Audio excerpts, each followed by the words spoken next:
All right, friends.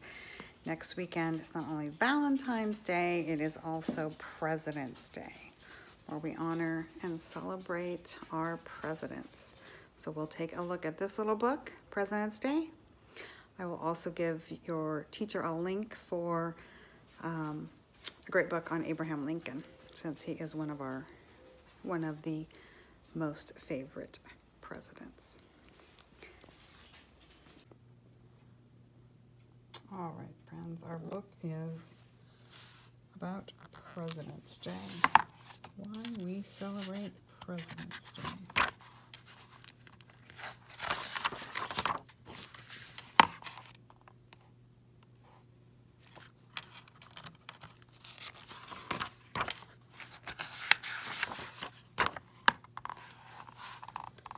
President's Day is a national holiday that honors two of America's greatest presidents, George Washington and Abraham Lincoln.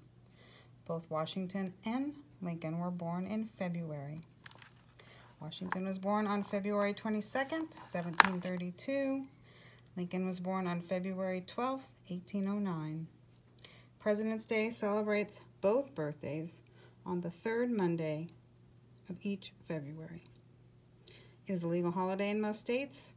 A few states, however, still celebrate the birthdays of Washington and Lincoln on separate days. Americans remember George Washington with great respect. Washington worked and fought to help America become a free, independent nation. Henry Lee, an army officer who served under Washington, described General Washington as first in war, first in peace, and first in the hearts of his countrymen.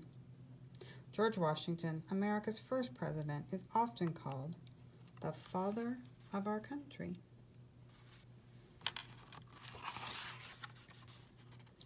General Washington. Americans fought the Revolutionary War to earn freedom from England. George Washington became Commander-in-Chief of the Continental Army in 1775. His army of American colonists fought the English soldiers.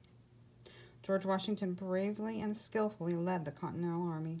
With great difficulty, he and his army finally won. The United States became a free and independent nation.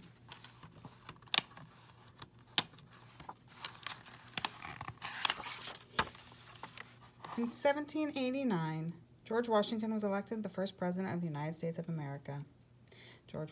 President Washington helped form the nation's first government. Washington was elected to a second term in 1793. In 1797, he retired to his family home, Mount Vernon, near the Potomac River in Virginia. But this is not a picture of his home, in fact. It's a picture of the Ford Mansion, Washington's wartime headquarters. The statue of him.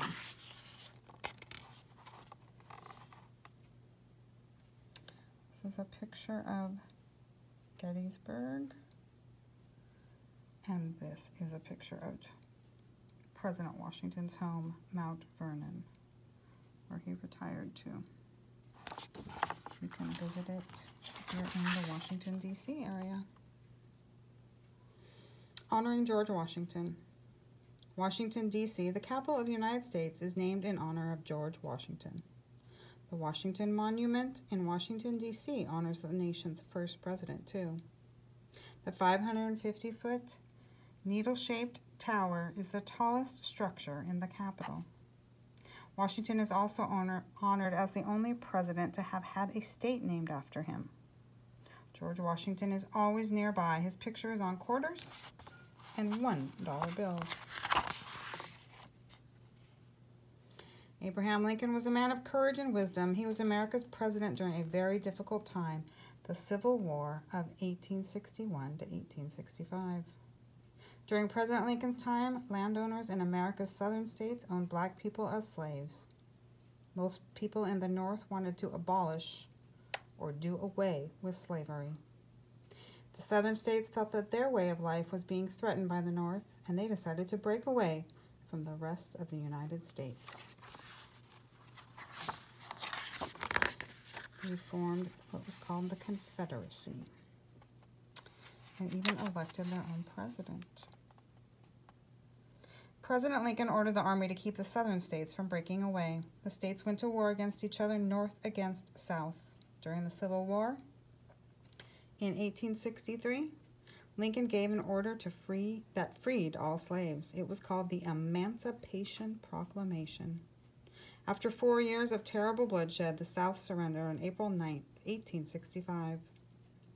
Before President Lincoln could begin to heal the nation's wounds, he was murdered on April 14, 1865,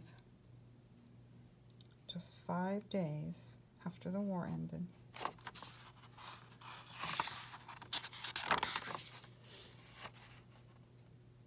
Many cities, towns, streets, schools, and parks throughout the United States are named for Abraham Lincoln. In Washington, D.C., the Lincoln Memorial honors the 16th president. The Lincoln Memorial is a white marble building surrounded by 36 columns. A huge statue of President Lincoln is inside, and the Emancipation Proclamation is engraved on a wall. Lincoln is remembered as the Great Emancipator, the one who ordered freedom for all people. His face is on the penny and $5 bill. A person standing would be about this tall. Not very big. It's a huge statue. President's Day honors the two men who worked hard for America during difficult times. All U.S. government offices, such as the Postal Office, are closed on President's Day. Many schools are also closed. And during February, school children learn about the remarkable lives of George Washington and Abraham Lincoln. Our President's Day